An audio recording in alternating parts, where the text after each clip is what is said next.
या खादिम अल हुसैन व या नासिर अल हुसैन हय्या अल हुसैन सलाम अल हुसैन हय्या अल हुसैन।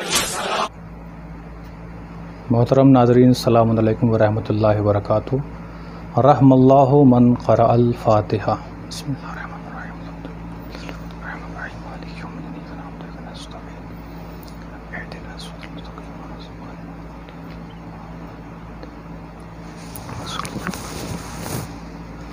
अल्लाहुम्मा सल्लि अला मुहम्मद व आलि मुहम्मद व अज्जिल फ़रजहुम। औज़ु बिल्लाहि मिनश शैतानिर रजीम। बिस्मिल्लाहिर रहमानिर रहीम। अल्हम्दुलिल्लाहिल्लज़ी यअलमु अजीजल वुहूश फ़िल फ़लावात व मआसियल इबाद फ़िल ख़लावात वख्तिलाफ़न नीनान फ़िल बिहारिल गामिरात व तलातुमल माए बिर्रियाहिल आसिफ़ात।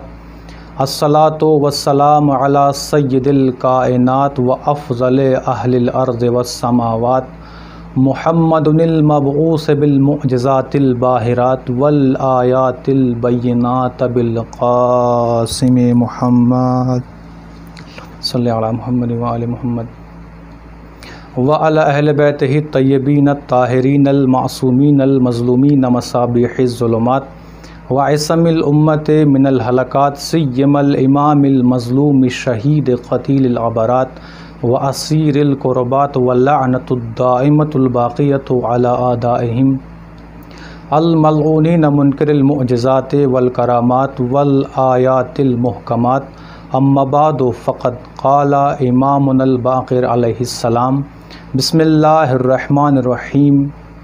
लौ यअलमुन नासु मा फ़ी ज़ियारत क़ब्रिल हुसैन अलैहिस्सलाम मिनल फ़ज़ल लमातू शौक़ा। सल्लल्लाहु अलैहि मुहम्मद व आलि मुहम्मद पर अल्लाहुम्मा सल्लि अला मुहम्मद व आलि मुहम्मद व अज्जिल फ़रजहुम। अज़ीज़ान मोहतरम, बुज़ुर्गान मिल्लत, मोहतरम नाज़रीन, ज़हूर मीडिया की जानिब से इस अशरा मुहर्रम का इनेकाद किया जा रहा है, जो कि ऑनलाइन है, और मैं आप हज़रात की खिदमत में तीसरी मजलिस खिताब करने का शरफ़ हासिल कर रहा हूँ। जैसा कि आप हज़रात जानते हैं कि इस वक्त कोरोना वायरस से हम लोग दो चार हैं, और हमारे पास सिर्फ़ एक वसीला है, वो कि हम सोशल मीडिया के ज़रिए से अपने पैगाम को, करबला के पैगाम को, इमाम हुसैन के मसाइब को आप हज़रात तक पहुँचाएँ। उसी की खिदमत, आपकी खिदमत में हाज़िर हैं। मोहतरम नाज़रीन, देखिए, गम मजलिस इंसान कहीं भी कर सकता है। अकेले में इंसान इमाम हुसैन के ऊपर रो सकता है, महज़ून हो सकता है। यहाँ पर मैं शुरुआत में आप हज़रात की खिदमत में एक इमाम सादिक़ अलैहिस्सलाम का कौल बयान करता हूँ। इमाम सादिक़ अलैहिस्सलाम फरमाते हैं कि हमारे गम में मग़मूम होना, हमारे गम में आंसू बहाते वक्त, हमारे गम में मग़मूम होते वक्त जो इंसान सांस लेता है, वो सांस तस्बीह के बराबर है, वो सांस ज़िक्र के बराबर है। इमाम सादिक़ फरमाते हैं, हमारी मजलिस बर्पा करते हुए, हमारा ज़िक्र करते हुए जो इंसान सांस लेता है, वो तस्बीह के बराबर है, ज़िक्र के बराबर है। ये तो मजलिस का है, ये तो ग़म इमाम हुसैन का है। और हमें एक ऐसी इबादत और मिलती है जहाँ पर सांस लेना तस्बीह का काम है, जहाँ पर सांस लेना तस्बीह के बराबर है।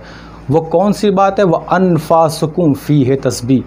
रसूल खुदा ने खुतबा शाबानिया में इरशाद फरमाया कि आपका सांस लेना रोज़ा रखकर ये तस्बीह के बराबर है, ये ज़िक्र के बराबर है। तो हमें दो इबादतें मिली, एक रोज़ा मिला और एक गम आइम्मा मिला, अहले बैत का गम मिला, जिसमें सांस लेना भी तस्बीह के बराबर है।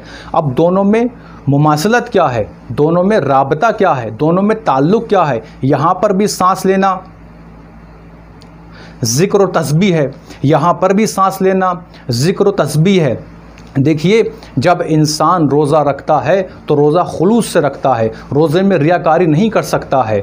इसी तरीके से गम इमाम हुसैन में इंसान रियाकारी नहीं कर सकता है, इंसान रोते में रियाकारी नहीं कर सकता है।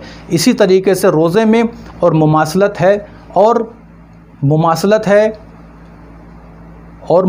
है हमारे ज़िक्र अहले बैत और गम इमाम हुसैन अलैहिस्सलाम में रोने की। दूसरा क्या, जब इंसान रोज़ा रखता है, जिससे असल रोज़ा कहा जाता है, जब इंसान रोज़ा रखता है तो जो असल रोज़ा होता है वह इंसान की आँख का भी रोज़ा होता है, इंसान के हाथ का भी रोज़ा होता है, इंसान के पैर का भी रोज़ा होता है, इंसान के पूरे वजूद का रोज़ा होता है।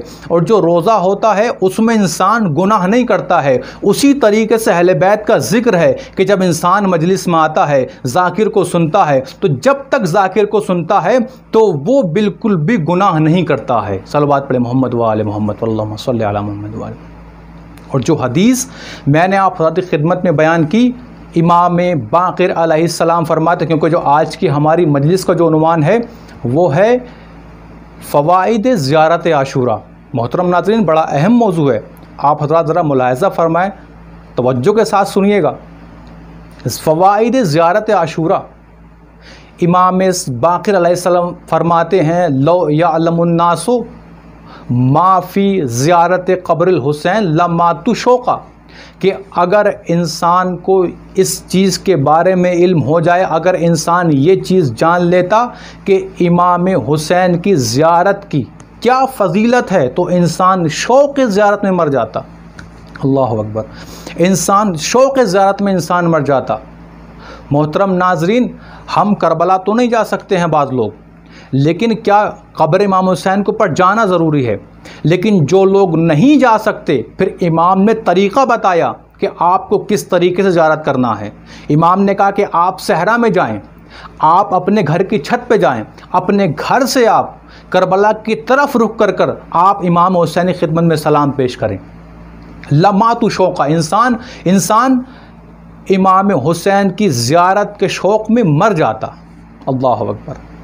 मोहतरम नाज़रीन, जो ज़ियारत आशूरा है उसके अंदर 3 अहम पैगाम हैं, 3 अहम पैगाम, और वो रूह ज़ियारत हैं। पहला पैगाम मोहब्बत अहले बैत का पैगाम। दूसरा बराअत, अहले बैत के दुश्मनों से बेजारी का पैगाम। तीसरा लानत, यानी अहले बैत के दुश्मनों के लिए अल्लाह से ये दरख्वास्त करना कि अल्लाह तो इन्हें अपनी रहमत से दूर कर दे। 3 अहम पैगाम ज़ियारत आशूरा के अंदर हमें मिलते हैं। और जैसे ही हम देखिए, आप कितना गहरा ताल्लुक़ है ज़ियारत में और इमाम हुसैन में। जैसे ही हम ये कहते हैं कि ज़ियारत पढ़ रहे हैं, फ़ौरन इंसान का जहन इमाम हुसैन की जानिब जाता है कि ये इमाम हुसैन की ज़ियारत पढ़ रहा है। जैसे ही हम ये कहते हैं कि हम ज़ियारत पर जा रहे हैं, इंसान का जहन करबला की तरफ जाता है। और क्यों न हो गहरा ताल्लुक़ के इमाम हुसैन ने ऐसी कुर्बानी पेश की है कि कायनात में ऐसी कुर्बानी किसी ने पेश नहीं की है। जैसी ज़ियारत कहा, इंसान का जहन फ़ौरन इमाम हुसैन की जानिब जाता है। अब मोहतरम नाजरीन, अब आप ज़रा एक बात और देखें, जब इंसान ज़ियारत आशूरा पढ़ता है या कोई भी ज़ियारत, जो शोहरत ज़ियारत वारिसा और ज़ियारत आशूरा को मिली वो किसी और ज़ियारत को नहीं मिली। ये मशहूर हैं ज़ियारतें, लेकिन ज़ियारत वारिसा और ज़ियारत आशूरा इतनी मशहूर ज़ियारतें हैं कि दूसरी ज़ियारत इतनी मशहूर नहीं है। अब आप कोई भी ज़ियारत पढ़िए, आइम्मा की ज़ियारत पढ़िए, इमाम हुसैन की ज़ियारत पढ़िए, जनाब फ़ातिमा ज़हरा सलामुल्लाह अलैहा की ज़ियारत पढ़िए, आप किसी की भी ज़ियारत पढ़िए, आपको या तो उससे पहले 2 रकात नमाज़ पढ़नी है, या दरमियान में बाद ज़ियारतों के अंदर नमाज़ पढ़नी है, या फिर ज़ियारत पढ़ने के बाद 2 रकात नमाज़ पढ़नी है, या दरमियान में सजदा करना है। यानी ज़ियारत के साथ अल्लाह की इबादत है, ज़ियारत के साथ अल्लाह की हमें इबादत करना है। अब आप ज़रा मुलाहिज़ा फरमाएं, यानी ये मासूम क्या बताना चाह रहे हैं हमें, बस ज़ियारत पढ़ लेते काफ़ी था, लेकिन नहीं 2 रकात नमाज रखी, या तो पहले या बाद में या बीच में सजदा रखा। हमें मासूम बताना ये चाह रहे हैं कि देखो, अल्लाह को ऐसी इबादत कबूल नहीं है जिसमें अहले बैत की मोहब्बत ना हो, और मासूमीन को ऐसी मोहब्बत कबूल नहीं है जिसमें अल्लाह की इबादत ना हो। सलवात पढ़े मोहम्मद व आले मोहम्मद पर, अल्लाहुम्मा सल्लि अला मोहम्मद व आले मोहम्मद। मोहतरम नाजरीन, ज़ियारत आशूरा पढ़ने का बेपनाह सवाब है। यहाँ सर जो है एक जुमला जो है ज़ियारत आशूरा का पढ़ता हूँ मैं, व अस्अलुहु युबल्लिगनियल मक़ामल महमूद लकुम इंदल्लाह। ज़ियारत आशूरा में हम पढ़ते हैं कि खुदावंद आलम मैं तुझसे सवाल करता हूँ, मैं तुझसे दुआ मांगता हूँ कि खुदावंद आलम तू मुझे मकाम महमूद तक पहुँचा दे, तूने आले मोहम्मद को अता किया है। ऐ खुदावंद आलम तू हमें मकाम महमूद तक पहुँचा दे जो तूने आले मोहम्मद को अता किया है, मोहम्मद वाले मोहम्मद को अता किया है। अब आप ज़रा इस ज़ियारत आशूरा के फ़िक्र को कुरान मजीद की आयत से मिलाएं। अल्लाह ने सूरह बनी इसराइल की 79 आयत 15वां पारा, अल्लाह ने क्या कहा, व मिनल लैल फतहज्जद बिही नाफिलतन लक असा अन यबअसका रब्बुका मकामम महमूदा। ए रसूल आप रात के थोड़े से हिस्से में तहज्जुद अदा कीजिए, नमाज शब पढ़ा कीजिए, अल्लाह आपको मकाम महमूद तक पहुंचा देगा। और अल्लाह ने रसूल को मकाम महमूद तक पहुंचाया। यानी अब ज़रा ज़ियारत का फ़िक्र पढ़िए कि ए खुदावंद आलम तू मुझे मकाम महमूद अता कर। अब हम कुरान से ज़रा इस ज़ियारत के फ़िक्र को मिलाएं तो यानी पता ये लगा कि अल्लाह हमें मकाम महमूद उस वक्त अता करेगा जब हम नमाज शब अदा करेंगे। और यही वजह है कि इमाम ने आखिरी वक्त में अपनी बहन ज़ैनब से कहा था, ए मेरी बहन ज़ैनब अला ला तसैनी फ़ी सलातिल लैल, ए मेरी बहन ज़ैनब तुम मुझे नमाज शब में फरामोश ना करना। अब मकाम महमूद है क्या, सवाल ये है कि मकाम महमूद है क्या। तो हमने जब रिवायतों के अंदर पढ़ा, तफसीर में देखा मकाम महमूद है क्या, तो वहाँ पर हमें यह मिला कि मकाम महमूद मकाम शफाअत है। सलावत पढ़े मोहम्मद व आले मोहम्मद पर, अल्लाहुम्मा सल्ली अला। देखा, यानी अल्लाह ए मेरे परवरदिगार तू मुझे मकाम महमूद अता कर। मकाम महमूद जो मिलेगा हमें वो नमाज शब पढ़ने से मिलेगा। उसके बाद अल्लाहुम्मा जअलनी महया, खुदावंद आलम तू हमारी हयात को उस तरीके से करार दे जिस तरीके से मोहम्मद वाले मोहम्मद की हयात है। खुदावंद आलम तू हमारी मौत को उस तरीके से करार दे जिस तरीके से मोहम्मद वाले मोहम्मद की मौत है, उनकी शहादत है। ये ज़ियारत आशूरा के फ़िक्रे हैं। मोहतरम नाज़रीन, अब यहाँ पर एक बात और बयान करता चलूँ आप हज़रत खिदमत में। देखिए, अल्लाह ज़ियारत आशूरा के 3 अहम पैगाम हैं, मोहब्बत, बराअत और लानत। देखिए, आपने ज़ाकिरीन से सुना होगा कि अल्लाह बाज़ काम ऐसे हैं कि अल्लाह भी उनको अंजाम देता है, बंदे भी उनको अंजाम देते हैं। जैसे पहला काम क्या है, बिस्मिल्लाहिर्रहमानिर्रहीम, इन्नल्लाहा व मलाइकतहु युसल्लूना अलन नबी या अय्युहल्लज़ीना आमनू सल्लु अलैहि व सल्लिमू तस्लीमा। कि खुदा भी मोहम्मद वाले मोहम्मद पर दुरूद सलाम भेजता है, मोमिनीन भी, आप भी मोहम्मद वाले मोहम्मद पर दुरूद सलाम भेजिए। तो पहला काम जो अल्लाह भी कर रहा है, मलाइका भी कर रहे हैं, मोमिनीन भी कर रहे हैं, क्या, यानी मोहम्मद वाले मोहम्मद पर सलवात व सलाम। दूसरा काम क्या है अल्लाह का, उलाइका, खुदावंद आलम उन पर लानत भेजता है और लानत करने वाले भी लानत भेजते हैं। तो दूसरा काम हुआ लानत भेजना। पहला काम सलवात व सलाम, दूसरा काम लानत भेजना। जब हमने कुरान मजीद की वरक गर्दानी की तो हमें एक और आयत मिली जो मोमिनीन के साथ साथ अल्लाह भी अंजाम देता है, क्या, फंतज़रू इन्नी माअकुम मिनल मुंतज़रीन, आप भी इंतज़ार कीजिए ज़ुहूर इमाम का, हम भी इंतज़ार कर रहे हैं ज़ुहूर इमाम का। तो आप समझ में आई, अल्लाह वाले की 3 अलामतें हैं। जो मोहम्मद वाले मोहम्मद पर सलवात पढ़े वो अल्लाह वाला, जो आले मोहम्मद और अल्लाह के दुश्मनों पर लानत भेजे वो अल्लाह वाला, और जो इमाम ज़मान और क़यामत का इंतज़ार करे वो अल्लाह वाला।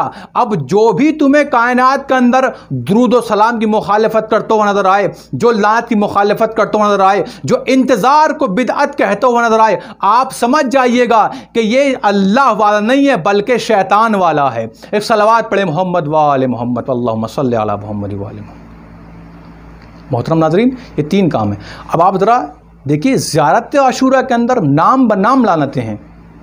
नाम बनाम छोड़िए, बल्कि पूरी नस्ल के ऊपर लानत, आले मरवान पर लानत, आले इब्न ज़ियाद पर लानत, ज़ियारत आशूरा में है लानतें। तो एक आल वो हो गई, एक नस्ल वो हो गई, एक ख़ानदान वो हो गया जो लानत वाला है। अब हम इस लानत वाले ख़ानदान से इस बात की तरफ पहुंच रहे हैं कि एक ख़ानदान ऐसा है जो रहमत वाला है। अब हम जब उस ख़ानदान को तलाश करने के लिए चले कि भाई वो ख़ानदान कौन सा ख़ानदान है जो रहमत वाला है, तो हमने कुरान मजीद के अंदर, फिर मैं उस आयत को पढ़ देता हूँ, हमने कुरान मजीद के अंदर उस आल का जिक्र देखा। अल्लाह ने कुरान मजीद में कहा, इन्नल्लाह व मलाइकतुहु यसल्लूना अलन नबी या अय्युहल्लज़ीना आमनू सल्लु अलैहि वसल्लिमू तस्लीमा। यानी कि एक ख़ानदान हुआ लानत वाला, एक नस्ल हुई लानत वाली, और एक ख़ानदान हुआ रहमत वाला। तो जो मैंने बताया कि आले मरवान लानत वाले, आले इब्ने ज़ियाद लानत वाले, यजीद लानत वाला, इमाम हुसैन को कत्ल करने वाले लानत वाले, और मोहम्मद वाले मोहम्मद की ऐसी पाक हस्तियां हैं जिन पर जो ख़ानदान, जो नस्ल रहमत वाली नस्ल है, जो रहमत वाली नस्ल है। सलवात पढ़े मोहम्मद वाले मोहम्मद पर, अल्लाहुम्मा सल्लि अला मोहम्मद वाले। देखा ज़ियारत आशूरा का जो अहम पैगाम है, मोहब्बत, बरात अहले बैत के दुश्मनों से और लानत अहले बैत के दुश्मनों के ऊपर। अब यहाँ पर एक बात और बयान करता चलूँगा आपकी खिदमत में। देखिए बहुत फ़ायदे हैं इंसान के ज़ियारत आशूरा पढ़ने से। इंसान के चेहरे पर नूर आता है, इंसान के रिस्क में बरकत अल्लाह देता है। बहुत सारी ऐसी बीमारियों का इलाज ज़ियारत आशूरा है। बहुत सारी बातें को छोटा, बहुत कम वक्त है इसमें, इस बड़े मौजू को जो है वो समेटना बहुत मुश्किल है, इसकी सब चीज़ों को बयान करना। लेकिन मोहतरम नाजरीन सुनिएगा इंशाअल्लाह। नूर अगर आपको चेहरे के ऊपर लाना, ज़ियारत आशूरा पढ़िए। रिस्क में इजाफा करना, ज़ियारत आशूरा पढ़िए। बीमारी घरों की दूर करनी है, ज़ियारत आशूरा पढ़िए। बहुत तिजारत में बरकत, ज़ियारत आशूरा पढ़िए आप। नागहानी मौत से इंसान बचता है, ज़ियारत आशूरा पढ़िए आप। जो ऐसे जानवर जो इंसान को अजियत देने वाले जानवर हैं, ज़ियारत आशूरा पढ़िए आप।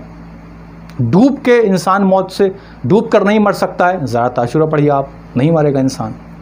जमात ले रहे ज़ियारत आशूरा। और ज़ियारत इमाम हुसैन यानी इमाम हुसैन से वफ़ादारी का ऐलान। ज़ियारत आशूरा हमें पैगाम दे रही है। अब यहाँ पर एक इमाम सादिक अलैहिस्सलाम की खिदमत में एक शख्स हाजिर हुआ और आने के बाद कहा, ये तो आप हज़रत खिदमत बयान किए कि वो फ़वाइद दुनिया के अंदर हमें मिलने वाले हैं, लेकिन आखिरत में, क़ब्र में क्या है। इमाम की खिदमत में आए और आने के बाद कहा कि या मौला, मुझे क़ब्र में उतारे जाने का जो वक्त है, मुझे उससे बहुत खौफ आता है, मुझे बहुत डर लगता है। आप मुझे कुछ ऐसी चीज़ बयान करें कि जिससे मुझे खौफ ना हो। इमाम ने मुस्कुरा कर फरमाया, इमाम ने फरमाया कि आप ज़ियारत आशूरा पढ़ें। सहाबी ने कहा, मौला ज़ियारत आशूरा और क़ब्र में उतारे जाने दोनों के अंदर क्या राबता है, क्या ताल्लुक़ है। इमाम ने कहा, क्या तुमने वो जुमला ज़ियारत आशूरा के आखिर में नहीं पढ़ा है, अल्लाहुम्मा रज़ुक़नी शफ़ाअतल हुसैन अलैहिस्सलाम यौमल वुरूद। क्या खुदावंद आलम जब क़ब्र में उतारा जा रहा हो तो खुदावंद आलम मुझे इमाम हुसैन की शफ़ाअत नसीब कर। तो ज़ियारत, जब इंसान को क़ब्र के अंदर खौफ होगा, ज़ियारत आशूरा वहाँ भी आपके काम आएगी, इमाम हुसैन वहाँ भी आपके काम आएगी। ज़ियारत आशूरा कितना बड़ा फ़ायदा है। देखिए बहुत अहम ज़ियारत है, हमें हर रोज़ पढ़ना चाहिए। अब क्योंकि आज 3 मुहर्रमुल हराम है, इसके बाद 7 दिन हमारे पास हैं। हम ज़ियारत आशूरा पढ़ें, खुदावंद आलम से दुआ करें, खुदावंद आलम जो वबा है ये ख़त्म हो जाए, ताकि जो बाकी अय्याम अज़ा हैं हम बेहतरीन तरीके से मना सकें। ज़ियारत आशूरा पढ़ने का कितना बड़ा फ़ायदा है। अब आप ज़रा अब से 20-25 साल पहले जाइए, जब ईरान इराक़ की जंग हो रही थी आपस में। उस दौर का मैं खिदमत में वाक़या बयान करता हूँ। एक शख्स था, ईरानी फ़ौजी था, उसका नाम था मोहम्मद रज़ा शफ़ी। उसके पेट में जब गोली लगी तो इराक़ी फ़ौज ने उसको गिरफ़्तार कर लिया। ज़ख्मों की ताब न लाकर मोहम्मद रज़ा शफ़ी इस कायनात से चला गया। देखिए अब ज़रा ज़ियारत आशूरा करामत क्या है, फ़वाइद क्या हैं, फ़ायदे क्या हैं ज़ियारत आशूरा पढ़ने के। सुनिएगा मोहतरम नाज़रीन, बड़ा अहम पैगाम, बड़ा अहम वाक़या है। ये अभी का जल्दी का वाक़या है, 25-30 साल पहले का वाक़या, ज़्यादा दिनों का नहीं है। मोहम्मद रज़ा शफ़ी जब शहीद हो गया, इसको दफन कर दिया गया। जब बाद में ईरान इराक़ की जंग ख़त्म हो गई और तबादले अमवात यानी कि आप हमारे शहीद हमें दो, हम तुम्हारे शहीद तुम्हें दे रहे हैं। जब यहाँ का मामला आया तो जब मोहम्मद रज़ा शफ़ी की कब्र को खोदा गया तो मोहम्मद रज़ा शफ़ी का कफन, मोहम्मद रज़ा शफ़ी बिल्कुल उसी तरीके से महफूज थे, बिल्कुल उसी तरीके से बदन 25 साल 20 साल के बाद सही और सालिम था जिस तरीके से जैसे अभी शहीद हुए हैं। अब एक मरतबा सद्दाम ने कहा कि अगर हम इसी तरीके से ईरान को ये दे देते हैं इनका फ़ौजी तो ईरान का बरहक होना साबित हो जाएगा। लिहाजा अब इन जालिमों ने, सद्दाम की फ़ौज ने, इराक़ियों ने 2 काम बड़े ख़तरनाक इस शहीद के साथ किए हैं ताकि इसकी बॉडी को गला दिया जाए, इसकी हड्डियाँ टूट जाएँ। क्या काम किए? पहला काम ये किया कि इसको 3 महीने तक तपते रेत में डाल दिया ताकि ये जल जाए, इसकी हड्डियाँ ख़त्म हो जाएं, इसका गोश्त ख़त्म हो जाए, इसका जनाज़ सही और सालिम में सही सालिम ना रह पाए। अल्लाह अकबर। 3 महीने तक करके देखा लेकिन मोहम्मद रज़ा शफ़ी का बदन बिल्कुल सही सालिम 3 महीने बाद दिखाई दिया। अब क्या करें? घबरा गए। अब मोहम्मद रज़ा शफ़ी के बदन के ऊपर इस तरह का तेज़ाब और ऐसा पाउडर डाला गया जो बिल्कुल हड्डियों को भी गला देता है। लेकिन ये सब करने के बाद भी मोहम्मद रज़ा शफ़ी का बदन बिल्कुल सही सालिम रहा। बिलाखिर परेशान हो गए और ईरान को उनका फ़ौजी वापस किया। अब सवाल यह है कि ऐसा हुआ क्यों कि मोहम्मद रज़ा शफ़ी का बदन बिल्कुल सही सालिम रहा, 3 महीने धूप में पड़ा रहा, उसके बाद तेज़ाब डाल दिया गया, उसके बावजूद भी मोहम्मद रज़ा शफ़ी का बदन बिल्कुल सही सालिम रहा। इसकी वजह हाज हुसैन बयान करते हैं कि इसकी 5 वजह हैं। यानी मोहम्मद रज़ा शफ़ी 5 अमल ऐसे अंजाम देता था जिसके बदले में अल्लाह ने उसके बदन को बिल्कुल सही और सालिम रखा है। पहली वजह क्या है कि मोहम्मद रज़ा शफ़ी हमेशा बावुज़ू रहा करता था। दूसरी वजह क्या? मोहम्मद रज़ा शफ़ी नमाज शब का पाबंद था। अल्लाह अकबर। तीसरी, वो बयान करते हैं कि क्योंकि पहले के ज़माने में पानी की बहुत किल्लत थी। जैसे आज हम लोग फरावानी है पानी की, इस तरह की पानी की फरावानी नहीं थी। आज फरावानी बहुत ज़्यादा, हर जगह आपको बासानी से पानी मिल जाता, लेकिन उस ज़माने पानी बहुत मुश्किल से मिला करता था, इतने सिस्टम्स नहीं थे। आज माशाल्लाह तरक्की का ज़माना है, हर जगह आप बहुत बेहतरीन तरीके से अच्छा पानी पी सकते हैं, मिल सकता है, इस्तेफ़ादा कर सकते हैं आप पानी से। लेकिन उस ज़माने वो कहते हैं कि मोहम्मद रज़ा शफ़ी तीसरा अमल ऐसा अंजाम देता था कि मोहम्मद रज़ा शफ़ी रोज़े जुमा को जब मैं पानी लेकर आता था तो मोहम्मद रज़ा शफ़ी पानी नहीं पीता था। क्यों? ऐसा ना हो कि गुस्ल जुमा मैं ना कर पाऊँ और पानी ख़त्म हो जाए। मोहम्मद रज़ा शफ़ी मुस्तकिल तौर पर गुस्ल जुमा किया करता था। 3 अमल हो गए। चौथा अमल क्या? वो बयान करते हैं कि जब हम गम इमाम हुसैन में रोते हैं तो गम इमाम हुसैन में रोने के बाद इंसान आंसुओं को अपने रुमाल साफ़ कर लेता है या अपने हाथ से साफ़ कर लेता है। लेकिन वो बयान करते हैं कि मोहम्मद रज़ा शफ़ी जब गम इमाम हुसैन में रोता था तो रोने के बाद जो आंसू उसकी आंखों से निकलते थे वो उनको साफ़ करने के बाद अपने बदन के ऊपर लगाया करता था। अल्लाह अकबर। और 5वीं चीज़ क्या, जिसकी वजह से मोहम्मद रज़ा शफ़ी का पूरा बदन सही और सालिम रहा, वो क्या थी? 5वीं वजह ये थी कि मोहम्मद रज़ा शफ़ी मुस्तकिल तौर पर ज़ियारत आशूरा की तिलावत किया करता था। सुभान अल्लाह। ये था कि मोहम्मद शफ़ी का शहीद होने के बाद बदन, इतने जुल्म करने के बाद भी मोहम्मद रज़ा शफ़ी का बदन बिल्कुल सही और सालिम रहा। इस ज़ियारत आशूरा के फ़ायदे हैं। हमें ज़ियारत आशूरा पढ़ना चाहिए। इंसान को रिज़्क़ में बरकत चाहिए, इंसान ज़ियारत आशूरा पढ़े। ज़ियारत आशूरा असल में एक तहरीक है, ज़ालिमों के ख़िलाफ़ आवाज़ है। मोहब्बत का दर्स उसके अंदर है, बरात का दर्स उसके अंदर है, लात का दर्स उसके अंदर है, आखिरत के बारे में उसमें बयान किया गया है। ज़ियारत आशूरा बहुत अहम ज़ियारत है। और ज़ियारत आशूरा ये वो है जो कलाम इलाही है, जो हदीस कुदसी है, जिब्राइल रसूल के पास नाज़िल हुए, उसके बाद चलते हुए ये इमाम बाक़िर से फिर रिवायत हुई है जो हम तक पहुँची है। ज़ियारत आशूरा हदीस कुदसी है। ज़ियारत आशूरा पढ़ने के बेपनाह फ़ायदे हैं। अब मैं चलता हूँ उस फ़िक्र की जानिब। जब मैं उस फ़िक्र को ज़ियारत आशूरा में पढ़ता हूँ तो मेरा दिल तड़प उठता है। वो जुमला क्या है? वहाज़ा यौमुन फ़रहत बिही आल हुसैन। अल्लाहु अकबर। कि ये दिन वो है कि जिस दिन आले ज़ियाद और आले मरवान खुश हुए हैं। कौन सा दिन? आशूर का दिन है, जिस दिन आले ज़ियाद आले मरवान खुश हुए हैं। ज़्यादा आशूरा का फ़िक्र जब मैं से पढ़ता हूँ वाकई बड़ा मेरा दिल भर आता है कि सब लोग तो गम मना रहे हैं, या आले ज़ियाद आले मरवान खुशियाँ मना रहे हैं। इन्होंने इसको खुशी का दिन करार दिया है। अब आप कायनात के अंदर देखें कि जो गम में अहले बैत मना रहा है और जो इमाम हुसैन का गम मना रहा है वो कौन है, और जो खुशियाँ मना रहे हैं वो कौन है। अल्लाह अकबर। मोहतरम नाज़रीन, मैं एक जुमला कहा करता हूँ हज़ारों, 3 मुहर्रम आ चुकी है। अगर हम ऑनलाइन एक मजलिस भी ना सुन पाएँ 10 दिन के अंदर, तो हम अपने बारे में गौर व फिक्र करें। हम इमाम हुसैन के ऊपर आंसू ना बहा पाएँ तो गौर व फिक्र करें। अगर आंसू ना बहा पाएँ तो 2 चीज़ों की तरफ तवज्जो करें। मैं जुमला पढ़ा करता हूँ। पहली चीज़ क्या? अपने गुनाह की तरफ तवज्जो करें। कहीं ऐसा तो नहीं है कि हम गुनाह बहुत ज़्यादा कर रहे हैं जिसकी वजह से हमारा दिल सिया हो चुका है और हम गम इमाम हुसैन में नहीं रो पा रहे हैं। अल्लाह। दूसरी वजह क्या? अपनी ग़िज़ा की तरफ तवज्जो करें। कहीं हम हराम ग़िज़ा तो नहीं खा रहे हैं कि हमारे पूरे बदन का खून गोश्त हराम हो चुका है और हम गम इमाम हुसैन में नहीं रो पा रहे हैं।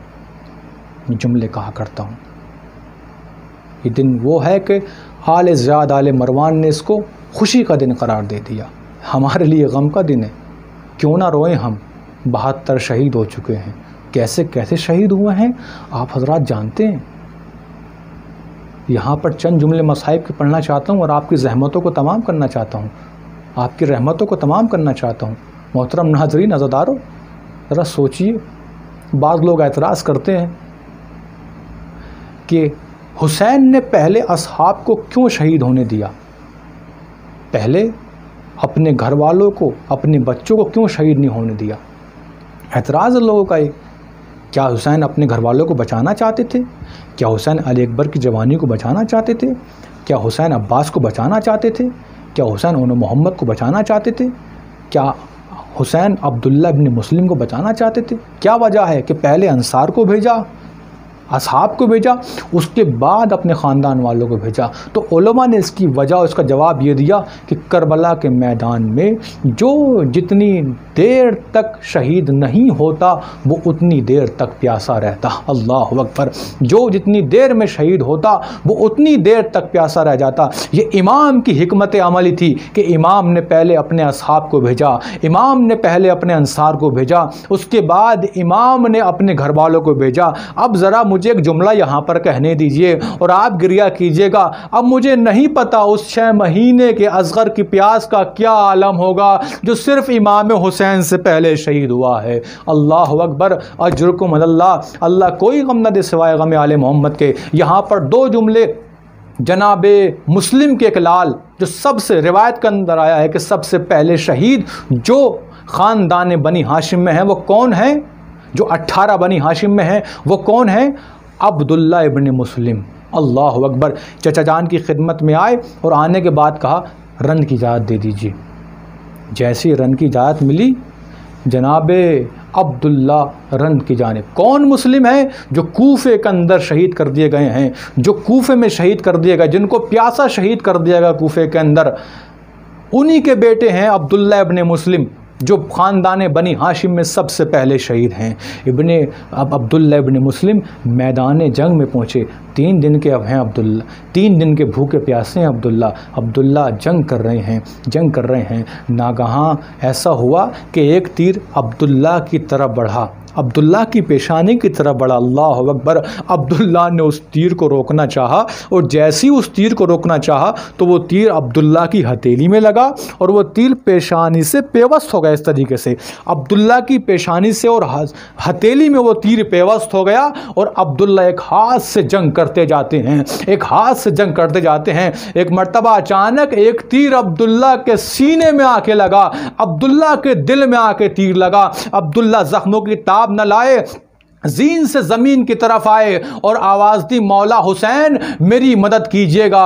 इधर से मौला हुसैन दौड़े। रावी कहता है कि मैंने ये देखा कि अब्दुल्ला के सीने से एक जालिम तीर खींच रहा है। अल्लाह अकबर, अब्दुल्ला के सीने से एक जालिम तीर खींच रहा है। रावी कहता है कि मुझे नहीं पता, अरे जब तीर खींचा गया तो अब्दुल्ला की पहले रूह परवास कर गई या अब्दुल्ला का जिस्म से तीर बाद में निकला है। वो कहता है कि मैंने उस तीर के अंदर अब्दुल्ला के दिल के टुकड़ों को देखा है। अल्लाह अकबर, अजरुकुम अल्लाह। अल्लाह कोई गम न दे सिवाय गम आले मोहम्मद के। इमाम हुसैन जनाब अब्दुल्ला इब्न मुस्लिम के लाश को खेमे में लाए और इमाम वहाँ पर बीवियों ने गिरिया किया। उसके बाद चंद मिनटों के बाद खबर ये मिली कि अब्दुल्ला इब्न मुस्लिम का दूसरा भाई जनाब मुस्लिम बिन अकील का दूसरा बेटा मैदान करबला में शहीद हो गया। अरे जनाब मुस्लिम के 4 बेटे थे, 2 जनाब मुस्लिम के बेटे करबला के मैदान में शहीद हो गए।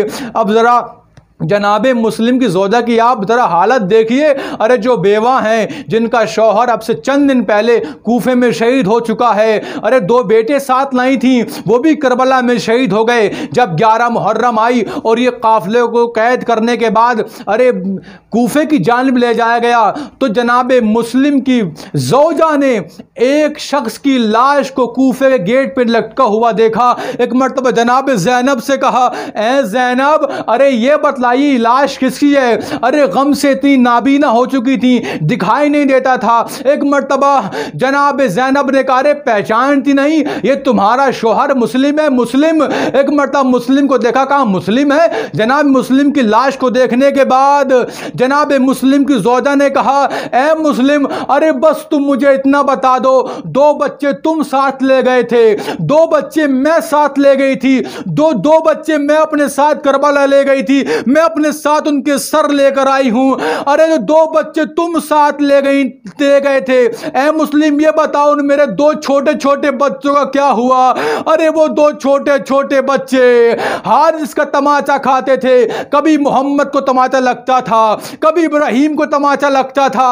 उसके बाद हारिस ने अरे मोहम्मद के गर्दन को अलग किया, इब्राहिम के सर को अलग किया और उनकी लाश को नहर फुरात में फेंक दिया था।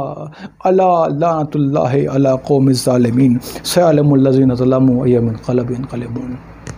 बारअल्लाह तुझे वास्ता मोहम्मद वाले मोहम्मद का हमारी इस मुख्तसर सी बात कबूल फरमा। खुदावंद आलम जो वायरस चल रहा है, कोरोना वायरस, ये वायरस ख़त्म हो जाए। खुदावंद आलम जो मक़रूज़ हैं उनके कर्ज़ को गैब से अदा फरमा। जिनके पास औलाद नहीं है उनको औलाद सालेह व नरीना अता फरमा। ज़माना पूरा शोबा इमाम ज़मान के ज़ुहूर में ताजील फरमा। खुदावंद आलम एक मरतबा ज़रूर ऐसा मौका दे कि हमारे इमाम ज़मान फ़ज़ाइल व मसाइब मोहम्मद वाले मोहम्मद बयान कर रहे हों और हम नीचे बैठ कर सुन रहे हों। इमाम ज़मान के ज़ुहूर में ताजील फरमा। रब्बना तक़ब्बल मिन्ना इन्नका अंतस समीउद दुआ। हुसैन या हुसैन, हुसैन या हुसैन, हुसैन या हुसैन। ऊंचा है कायनात में परचम हुसैन का, ताज़ा रहेगा हश्र तलक गम हुसैन का। आंसू है ज़ख्म शाह का मरहम मगर ए दीन, जख्मों पे तेरे लगता है मरहम हुसैन का। असगर ने यूं ना रगड़ी थी एड़ी जमीन पर, हो जाए करबला में न ज़मज़म हुसैन का। हैदर दुआए फातिमा ज़हरा है इसके साथ, दुनिया में रुक न पाएगा मातम हुसैन का। हुसैन या हुसैन, हुसैन या हुसैन, हुसैन या हुसैन, हुसैन या हुसैन, हुसैन या हुसैन। मातम हुसैन का, मातम हुसैन का, मातम हुसैन का, मातम हुसैन का। 1000 बार जिए 1000 बार मरे, हर एक आन करे कभी कहीं न रुके, सदा ही होता रहेगा मातम हुसैन का, मातम किया, सिकंदरों ने किया, मलाइका ने किया, पैगंबरों ने किया, जहान करता है सारा मातम हुसैन का, मातम हुसैन का। ये वाकया भी हुआ कि घर में कुछ न बचा, तो माँ ने बच्चों को खुद अपने बेच दिया, मगर न घर में रुका था मातम हुसैन का, मातम हुसैन का। किए थे तूने सितम, दिए थे दर्द अलम, उसी के घर में किया बहन ने भाई का गम, यजीद रोक न पाया मातम हुसैन का, मातम हुसैन का। मैं जब जहां से चला कफन भी मुझको दिया, जो पहले बांधा था वो बंद खोल दिया, मैं कब्र में भी करूँगा मातम हुसैन का, मातम हुसैन का। सुनो बयान जरा, मिले अमान जरा, फरिश्तों देख तो लो मेरे निशान जरा, दिखा रहा है ये सीना मातम हुसैन का, मातम हुसैन का। कहीं कराया नहीं, कभी बताया नहीं, किसी ने बचपन में मुझे सिखाया नहीं, ये हाथ खुद ही था करता मातम हुसैन का, मातम हुसैन का। है दिल में शाह का गम, है मेरी आँख बिनम, है सर पे साया फिगन, जो बावफा का आलम, तो उम्र भर में करूँगा मातम हुसैन का, मातम हुसैन का। जो मुश्किलों में घिरे इलाज याद रखे, बिछा के फर्शे अज़ा वो अपने घर में करे, है मुश्किलों में सहारा मातम हुसैन का, मातम हुसैन का। है दिल हुसैन का घर, है इसमें गम का असर, तो नोहा क्यों न लिखे भला अली हैदर, है इसने विरसे में पाया मातम हुसैन का, मातम हुसैन का।